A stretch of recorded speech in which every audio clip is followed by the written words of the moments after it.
Hello everyone, నేను doctor Mounika, consultant fertility expert 49 hospital LB Nagar Hyderabad. నేను ఇవాళ పెయిన్ఫుల్ పీరియడ్స్ గురించి మాట్లాడతానండి. చాలామంది గర్ల్స్కి పీరియడ్ టైంలో పెయిన్ ఉండడం వల్ల టాబ్లెట్స్ వేసుకోవాల్సి వస్తుంది. స్కూల్ గోయింగ్ కిడ్స్ అయితే స్కూల్ మిస్ చేయాల్సి వస్తుంది, లీవ్ తీసుకోవాల్సి వస్తుంది వర్క్ నుంచి. సో ఇవన్నీ ఎన్నో ప్రాబ్లమ్స్ ఉంటాయి. ఈ పెయిన్ఫుల్ పీరియడ్స్ని క్లినికల్గా మనము డిస్మెనోరియా అంటాం. సో ఈ dysmenorrhoea painful periods, first of all మీకు నిజంగా పెయిన్ ఎక్కువగా ఉంది, సిగ్నిఫికెంట్ అమౌంట్ ఉంది అని చెప్పాలి అంటే మీ డైలీ లైఫ్ రొటీన్ని డిస్టర్బ్ చేస్తే అప్పుడు అది కన్సిడరబుల్ అమౌంట్ ఆఫ్ పెయిన్ గా మనం భావిస్తాం. వెరీ మైల్డ్ పెయిన్ అండ్ పెద్దగా మనకు రొటీన్ క్యాన్సిల్ చేసుకోవాల్సిన అవసరం కావట్లేదు, వెళ్తున్నాం మన work daily routine as it is చేసుకుంటున్నామంటే ఇట్స్ ఆల్రెడీ అండి manageable, is fine. But significant amount of pain, నేను అన్నట్టు వర్క్ వెళ్ళే లేడీస్ లీవ్ తీసుకోవాల్సి వస్తుంది, స్కూల్కి వెళ్ళే కిడ్స్ లీవ్ పెట్టాల్సి వస్తుంది వెళ్ళకుండా, అదర్వైజ్ రోజులో లీవ్ ఆఫీస్ నుంచి కొంచెం టైం తీసుకొని సపరేట్గా వెళ్ళి నిద్రపోవాలి పెయిన్ కిల్లర్ తీసుకొని. సో ఇట్లా మీ రొటీన్ ఎఫెక్ట్ చేస్తే మాత్రము అటువంటి పెయిన్ని మీరు ఇగ్నోర్ చేయకూడదు.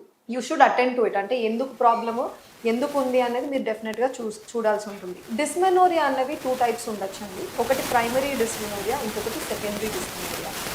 వన్ టైప్ ఆఫ్ ప్రైమరీ డిస్మెనోరియాలో ఎగ్జాక్ట్గా రీజన్ ఇది అని మనం చెప్పలేము.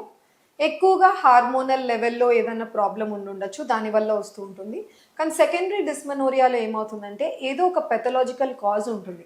మీరు స్కాన్ చేసినప్పుడు గర్భసంచి గోడల్లో ఏమైనా గడ్డలు, ఫైబ్రాయిడ్స్ ఉండడం, గర్భసంచిలో ఇన్ జనరల్ వాపు, ఎడినోమయోసిస్ ఉండడం, లేదా పాలిప్స్ ఉండడం గర్భసంచి లోపల, ఇటువంటి ఏమన్నా ఆర్గానిక్ కాజెస్ వల్ల కూడా మీరు డిస్మెనోరియా పెయిన్ అన్నది డ్యూరింగ్ పీరియడ్స్ ఫేస్ చేస్తూ ఉండొచ్చు. ఈ డిస్మెనోరియా డిఫరెంట్ ఏజ్ గ్రూప్స్లో డిఫరెంట్గా ఉంటుందండి. ఎంతో మంది గర్ల్స్కి పీరియడ్ స్టార్ట్ అయిన వెంటనే, అంటే వాళ్ళు మెనార్కి పెద్ద మనిషి అయిన వెంటనే ఫస్ట్ 1 ఇయర్ లేదా ఈవెన్ 2 ఇయర్స్ చాలా హ్యాపీగా అసలు పెయిన్ అన్నదే ఉండదన్నమాట పీరియడ్స్లో. ఆ తర్వాత సడన్గా స్టార్ట్ అవుతుంది. ఇలా ఎందుకు జరుగుతుంది అంటే just when period start, మెనార్కి just first period వచ్చిన తర్వాత ఇమీడియట్గా లేడీలో ఒక హెచ్పిఓ యాక్సిస్ అని ఉంటుంది గర్ల్స్లో, హైపోథలామో పిట్యూటరీ ఓవేరియన్ యాక్సిస్ అంటాం. సో ఈ యాక్సిస్లో ఏం జరుగుతుందంటే మన బ్రెయిన్లో ఉన్న హైపోథలామస్ నుంచి కొన్ని సిగ్నల్స్ వస్తాయి. ఆ సిగ్నల్స్ వెళ్ళి బ్రెయిన్లోనే ఇంకొక ఆర్గాన్ పిట్యూటరీ అని ఉంటుంది, దాని మీద యాక్ట్ చేస్తాయి. తర్వాత పిట్యూటరీ నుంచి మనకు ఎఫ్ఎస్హెచ్, ఎల్హెచ్ అన్న హార్మోన్స్ వచ్చి ఓవరీ అండాశయం మీద యాక్ట్ చేస్తుంది. అలా యాక్ట్ చేసినప్పుడు మన అండాశయంలో ఒక గుడ్డు పెరిగి విడుదలవుతుంది. సో అప్పుడు వాటిని ఓవ్యులేటరీ సైకిల్స్ అంటాం. ఈ యంగ్ గర్ల్స్లో, జస్ట్ ఇప్పుడిప్పుడే పీరియడ్ స్టార్ట్ అయిన గర్ల్స్లో ఈ హెచ్పిఓ యాక్సెస్ అని మెచ్యూర్ ఉండదు. అలాంటి కేసెస్లో ఏమవుతుందంటే వాళ్ళకి పీరియడ్స్ వస్తూ ఉంటాయి, కానీ మోస్ట్ ప్రాబబ్లీ వాళ్ళకి ప్రతి మంత్లో ఒక ఎగ్ పెరిగి విడుదల అవ్వట్లేదేమో, ఎనావ్యులేటరీ సైకిల్స్ ఉన్నాయి వాళ్ళలో, అందుకనే వాళ్ళు పెయిన్ కంప్లైంట్ అస్సలు ఉండదు. But once the HPO axis matures, which is 1 year or 2 years లేటర్లో, ఆ హెచ్పిఓ యాక్సెస్ మెచ్యూర్ అయిన వెంటనే ఫాలికల్స్ పెరిగి ఎగ్స్ రిలీజ్ అయ్యే సైకిల్ స్టార్ట్ అవుతాయి, కాబట్టి అప్పుడు తను పెయిన్ కంప్లైంట్ చేస్తూ ఉంటుంది.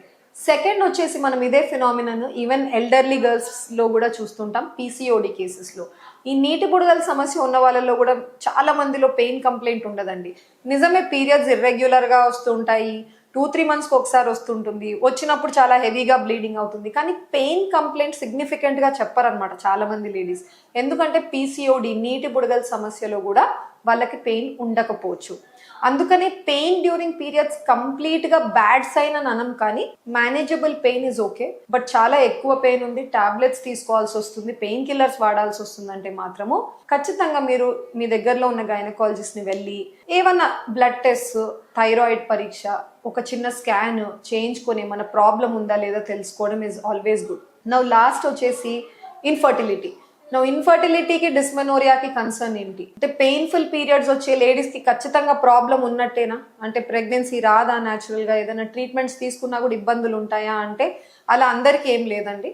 న్యాచురల్గా చాలా మందికి ప్రెగ్నెన్సీస్ వస్తాయి, మోస్ట్ కేసెస్లో వచ్చేస్తాయి. బట్ కొంతమంది ఎవరైతే ట్రబుల్ ఫేస్ చేస్తున్నారో ప్రెగ్నెన్సీ రాక, వాళ్ళు వెళ్ళినప్పుడు ఇన్ఫర్టిలిటీ స్పెషలిస్ట్ దగ్గరికి మేము చాలా డీటెయిల్స్ అడుగుతాం పీరియడ్స్ గురించి. ఎన్ని రోజులు బ్లీడింగ్ అవుతుంది, ప్రతిరోజు ఎన్ని ప్యాడ్స్ వాడతారు, పెయిన్ ఎలా ఉంటుంది, ఇవన్నీ కూడా అడుగుతాం. పెయిన్ గురించి కూడా అడుగుతాం.